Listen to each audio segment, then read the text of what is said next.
સહજાત્મ સ્વરૂપ પરમ ગુરુ. તમારો પ્રશ્ન બીજા સાધન બહુ કર્યા તે અંગે છે.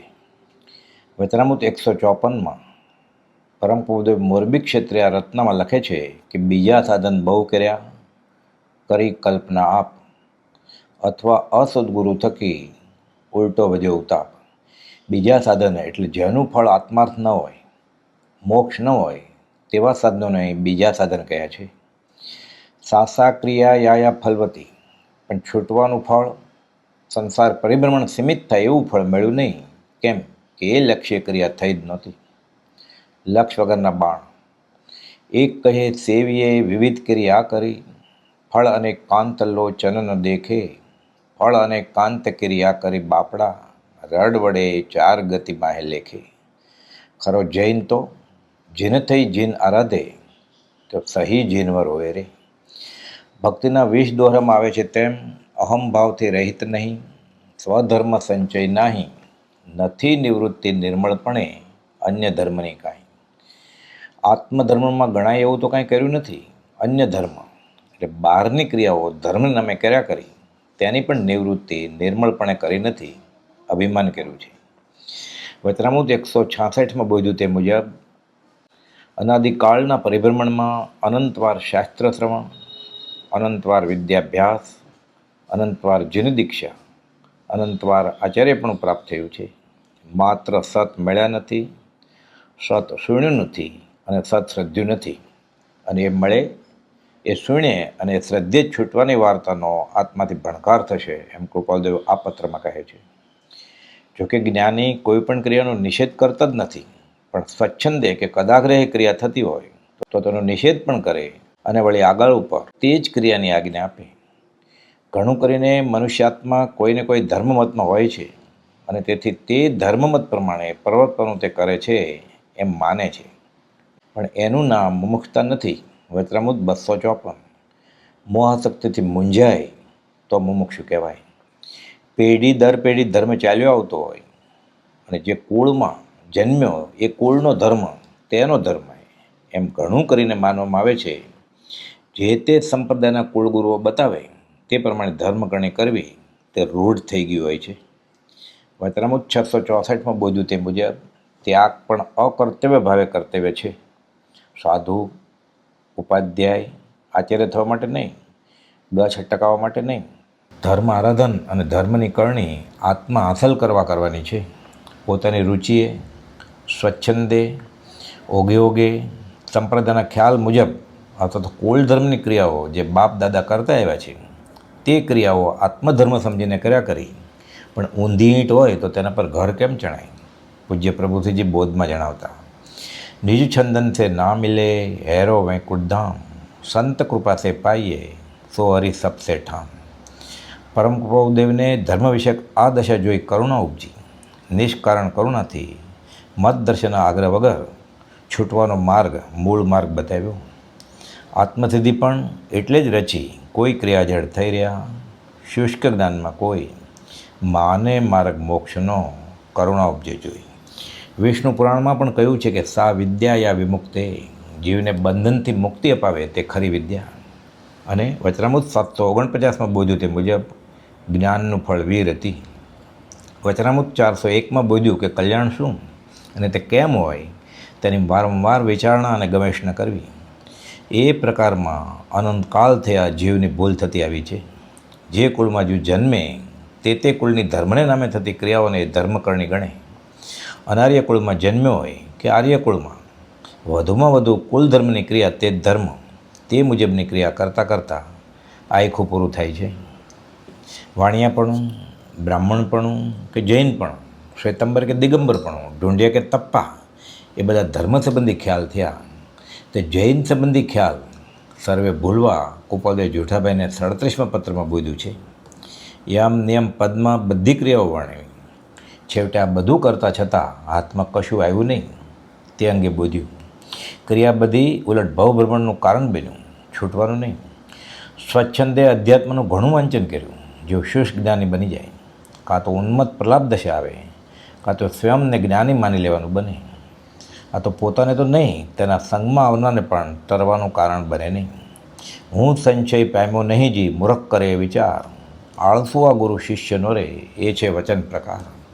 તો હવે શિષ્ટ કહે તે પ્રમાણ કરે, પોતાની ઈચ્છાએ વર્તવાનું બંધ કરે અને મળેલ આજ્ઞા ભક્તિમાં પ્રવર્તે, ઊંડો ઉતરી વિચારે, એટલે આજ્ઞા આરાધનના ફળરૂપે જીવને સહેજે સહેજે બધું જ સમજાતું જાય છે, સમજાશે.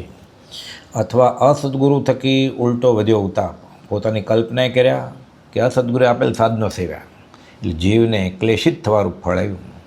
યમ નિયમ કરે, ભૂખ્યો રહે, તીર્થયાત્રા કર્યા કરે, રૂચિને અનુકૂળ સિદ્ધાંતના ગ્રંથ વાંચે અને કૃતકૃત્યતા વેદે, નિશ્ચયના ગ્રંથો વાંચી ધર્મ જાણ્યો કે ધર્મ પામ્યો તેવો અભિમાન કરે અને સામાન્ય સદાચાર કે સદવર્તન જેવા સાધન પણ છોડી દે, જીવ અતો ભ્રષ્ટ તતો ભ્રષ્ટ થઈ જાય. કર્ણિકો રસ મીટ ગયો, ભયોના આત્મ સ્વાદ, ભય બનારસી કી દશા યથા ઊંટ કો પાદ. પંડિત બનારસીદાસજીને પણ આવું થયેલ તે સ્વયં પોતાની રત્નામાં લખે છે. વચનામૃત 613માં બોધ્યું તે મુજબ સતદેવ, સદગુરુ અને સદધર્મનો જે પ્રકારના આચરણથી દ્રોહ થાય, અવજ્ઞા થાય, વિમુખ ભાવ થાય અને અસદગુરુ, અસદધર્મ અને અસદદેવનો આગ્રહ થાય, તે સંબંધી કૃત્યતા માન્ય થાય, તે તો અનંતાનુમતિ કશાયનું સ્વરૂપ છે. 459માં પત્રમાં પણ બોધ્યું કે પરમાર્થને નામે, ભ્રાંતિગત પરિણામે અસદદેવ, અસદગુરુ અને અસદધર્મને જીવ ભજે અને અપરમાર્થને પરમાત્માની આગ્રહે જીવ ભજ્યા જ કરે, તે તો પરમાર્થ જ્ઞાની પ્રત્યે, દેવ અને ધર્મ પ્રત્યે નિરાદર છે એમ કહેવું યથાર્થ છે. અને આ જ પ્રકારનું આચરણ તે અનંતાનુમતિના ખાતામાં આવે. કેમ કે સદગુરુ, સદદેવ અને સદધર્મ પ્રત્યે અસદગુરુ આદિના માઠા આગ્રહથી આશાત્નાએ ઉપેક્ષાએ પ્રવર્તે એવો સંભવ છે. આવા માઠા સંઘથી પોતાની સંસાર વાસના પરિચ્છેદ નહીં થતી હોવા છતાં પરિચ્છેદ માની જીવ પરમાત્મા પ્રત્યે ઉપેક્ષક રહે છે અને એ જ અનંતાનુમંદી ક્રોધ, માન, માયા અને લોભનો આકાર છે. પુરુષાર્થ થઈ શકે છતાં ન કરે અને મિથ્યા જ્ઞાનથી પોતાને જ્ઞાન દશા છે એમ માને, ભોગ આદિકમાં પ્રવર્તન કરે, એ પણ અનંતાનુમંદી કશાય કયો છે. વચનામૃત 522માં બોધ્યું તે મુજબ કોઈ પંચ વિષય આકાર એવા કર્મ જ્ઞાનીને વિશે ઉદયમાં દેખી તેઓ ભાવ પોતે આરાધે તો તે પણ અનંતાનુમંદી કશાય કયા. જ્ઞાનીનું તો એ ભોગવલી કર્મ છે, જ્ઞાની જાણે છે, તેમાં વર્તી તે છૂટે છે અને આ જીવને તો મહામોહનીય કર્મ વર્તે છે. પૂર્વ પુણ્યના ઉદયથી મળ્યો સદગુરુ યોગ, વચન સુધા શ્રવણે જતા થયું હૃદયગત શોક. વચનામૃત 212, જેના વચન બળે જીવ નિર્માણ માર્ગને પામે છે એવી સજીવન મૂર્તિનો પૂર્વકાળમાં જીવને જોગ તો ઘણીવાર થઈ ગયો છે, પણ તેનું ઓળખાણ થયું નથી. ઓળખાણ કરવા પ્રયત્ન ક્વચિત કર્યું પણ હશે, તથાપી જીવને વિશે ગ્રહી રાખેલી સિદ્ધિયોગ આદિ, રિદ્ધિયોગ આદિ અને બીજી તેવી કામનાઓથી પોતાની દૃષ્ટિ મલિન હતી. દૃષ્ટિ જો મલિન હોય તો બાહ્ય લક્ષ્ય રહે અને સત્મૂર્તિ પ્રત્યે પણ ઓળખાણ ન થાય, જેથી જીવ રખડી મરે. પૂર્વ પુણ્યના ઉદયથી મળ્યો સદગુરુ યોગ અને નિશ્ચય એથી આવ્યો ટળશે અહીં ઉતાપ. પૂજ્ય સૌભાગભાઈ કહે છે કે અનંત કાળથી જીવને ગાંઠ પડી ગઈ છે કે વર્તમાન જ્ઞાનીનું માનવું નહીં અને ભૂતકાળના પૂર્વે થઈ ગયેલા જ્ઞાનીને માનવા, અને જ્યાં સુધી આવીને આવી બુદ્ધિ રહેશે ત્યાં સુધી જન્મ મરણ છૂટશે નહીં. પૂજ્ય અંબાલાલભાઈ કહે છે અહીં સરોવરનું મીઠું જળ છોડી પૂર્વે મહાસાગર હતો તેનું વર્ણન કરતાં કરતાં જીવ તરસ્યો મર્યો, ધર્મથી વિમુખ રહ્યો. પૂજ્ય પ્રભુશ્રીજી એક પત્રમાં કુવાદને લખે છે કે હાય હાય, હું તો લોકોના રોટલા માગી ખાઉં છું, મારી શી વલે થશે. બોધમાં કહેતા પરમ પદોને ભજતા બધા જ જ્ઞાનીઓ, તીર્થંકરો, કેવળીઓ અને ગંધર્વો વગેરે આવી ગયા.